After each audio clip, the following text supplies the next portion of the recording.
Hi అండి. కొబ్బరికాయ దీపం ఎలా పెట్టాలో, దానివల్ల ప్రయోజనాలు ఏంటో మనం ఇప్పుడు తెలుసుకుందామండి. ఒక ఇత్తడి ప్లేట్ తీసుకొని దానికి అంతా పసుపు రాయండి.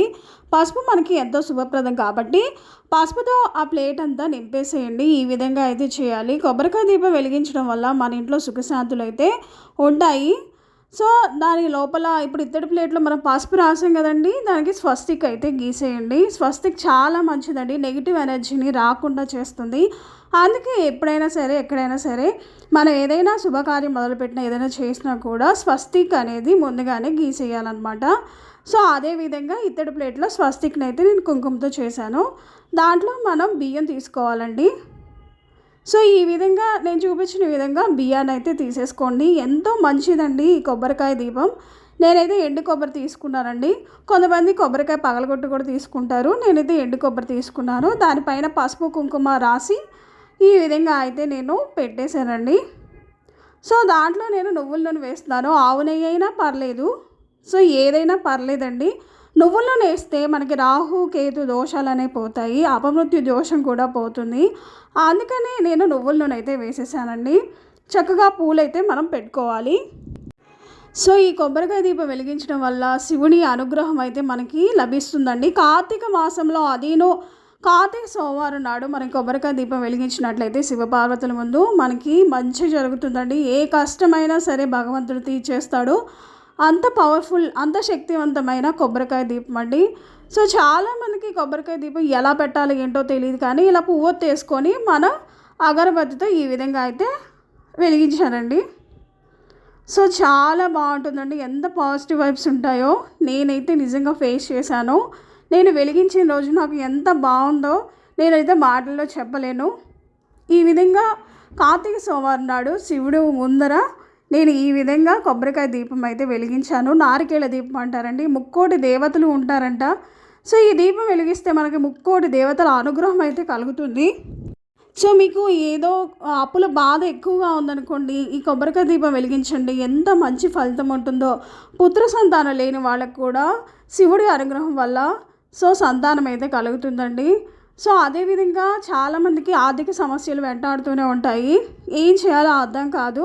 వాళ్ళు అలానే సతమతం అవుతూ ఉంటారు. అలాంటప్పుడు ఈ కొబ్బరికాయ దీపం వెలిగిస్తే చాలా మంచిదండి. కార్తీక సోమవారం అనే లేదండి, కార్తీక పౌర్ణమి నాడు వెలిగించవచ్చు. క్షీరాబ్ది ద్వాదశి వస్తుంది కండి, అప్పుడైనా వెలిగించవచ్చు. కార్తీక మాసంలో ఎప్పుడైనా సరే మీకు వీలు కుదిరిన ఏ రోజైనా సరే బ్రహ్మముహూర్తంలో లేచి శివుడి ముందర ఇలా కొబ్బరికాయ దీపం వెలిగించారంటే శివుడి అనుగ్రహం కలిగి మీ ఇంట్లో సుఖ సంతోషాలతో నిండిపోతుందండి. ఏ ఆపదైనా సరే భగవంతుడు తీర్చేస్తాడు. ఎలాంటి మృత్యు దోషాలున్నా కూడా భగవంతుడు ముందుగానే మనకి ఆ మృత్యు నుంచి మనల్ని కాపాడుతారండి. అంత పవర్ఫుల్ అయిన కొబ్బరికాయ దీపం, నారికేళ దీపం, ఇది చాలామందికి తెలియదండి. కాకపోతే మార్వాడీస్ ఇలాంటి వాళ్ళు ఎక్కువగా ఈ దీపాన్ని పెడుతూ ఉంటారు. మనకి చాలామందికి ఇలాంటివి తెలియదండి. చిన్న చిన్న సమస్యలతో బాధపడే వాళ్ళు ఇలాంటి రెమెడీస్ చేయడం వల్ల మీరు చక్కగా మీ కుటుంబంలో సుఖ సంతోషాలతో ఉంటారు. చాలామంది అప్పుల బాధతో బాధపడుతూ ఉంటారు. ఆర్థిక సమస్యలు వెంటాడుతూ ఉంటాయి. అలాంటి వారు ఇలాంటి దీపాన్ని వెలిగించి భగవంతుడి అనుగ్రహాన్ని అయితే పొందండి. సో, మనకి రాహుకేతు దోషాలు ఉంటాయండి. అపమృత్యు దోషాలు ఉంటాయి. చాలామందికి ఏ పని చేసినా అస్సలు ఆ పని సక్సెస్ అనేది రాదు. అలాంటప్పుడు ఈ కొబ్బరికాయ దీపం వెలిగించండి, మంచి జరుగుతుంది. అది కూడా శివపార్వతుల ఫోటో ముందు మీరు వెలిగిస్తే శివపార్వతి అనుగ్రహం అయితే కలుగుతుందండి. సో, ప్రసాదంగా మీరు బెల్లం ముక్క అయినా పెట్టచ్చు. నేనైతే గోధురవ్వతో చేసిన పాయసం అయితే పెట్టానండి. సో, మనం కొబ్బరికాయ దీపం వెలిగించి పక్కన ఇంకొక 2 దీపాలు కూడా వెలిగించాలి. ఈ విధంగా శివుడి ముందు మీ బాధ ఏంటనేది చెప్పుకోవాలి. స్వామి, నేను ఈ బాధలో ఉన్న నా కోరిక తీర్చండి అంటే భగవంతుడు ఖచ్చితంగా తీరుస్తాడండి. నా జీవితం ఇంతే, ఇంకా నా జీవితంలో ఏ మార్పు లేదు, నేను ఇలానే ఉండిపోతాను అని అనుకునే వాళ్ళకి కూడా ఈ కొబ్బరికాయ దీపం చాలా మంచి ఫలితాన్ని అయితే ఇస్తుందండి. ఎందుకంటే మనం ఏమీ చేయలేము పరిస్థితుల్లో ఉంటే ఇంకా మనకు సహాయపడేది ఆ భగవంతుడే కదండి. ఆ భగవంతుడిని చేరుకోవాలి అంటే ఇలాంటి దీపం పెట్టి భగవంతుడు అనుగ్రహం కలిగినట్లయితే మనం ఈ స్థాయి నుంచి అండి ఏ స్థాయికైనా వెళ్ళిపోవచ్చు. శివుడి అనుగ్రహం కలిగిందంటే మనకి ఇంకా మన జీవితం తిరుగులేదని చెప్పాలండి. ఎందుకంటే శివుడు తప్ప ఎవ్వరూ త్వరగా కోరిక తీర్చలేరు. శివుడి అనుగ్రహం ఉంటే మాత్రం ఇంకా మనకు అన్నీ వచ్చేస్తాయండి. డబ్బు, ధనం, ఆనందం, సంతోషం, ఇంకేమంటారు, ఆరోగ్యం, ఇవన్నీ ఇచ్చేస్తాడు శివుడు.